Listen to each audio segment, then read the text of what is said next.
the average fiat currency or total fiat currency supply increases at around 14% per year. So you go from 2% to 14%. Well, 14% means you lose 50% in 5 years. So if you put that fiat, your average fiat paper, you put it under your mattress or under the floorboard, and you wait 5 years, it's lost half of its value. It can buy you half of what it could buy you when you put it there. So let's say you have enough money to buy a house, but you don't want to buy a house now. So you put the money under your floorboard.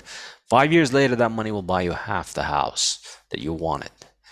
So what that means is that our ability to provide for the future is massively compromised, and that just makes the future more uncertain. And as the future is more uncertain, we discount the future heavier. And I think this is an extremely powerful way of understanding all the bad things, or many of the bad things that have happened in the 20th century. People's time preference has risen, and this is really the reversal of the process of civilization. And that's why the subtitle of the book is not really just hyperbole. It really is an alternative to human civilization.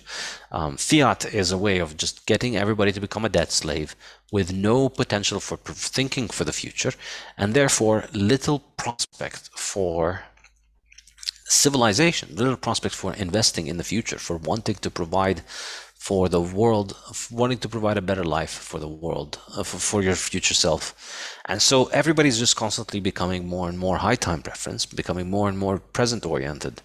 And so you see this reflected in families, you see it reflecting in people, they spend their youth playing around and enjoying essentially eternal adolescence, because it isn't as pressing to provide for your future, because A, you don't have a very reliable way of providing for your future, and B, the reason you don't have a way of reliably providing for your future is because your money is screwed, and the reason your money is screwed is that the government is able to take your money, so therefore the government can provide for you for your future. So instead of working for your own future, instead of investing in your own family, you just go and do what all 20th century people do, which is vote harder.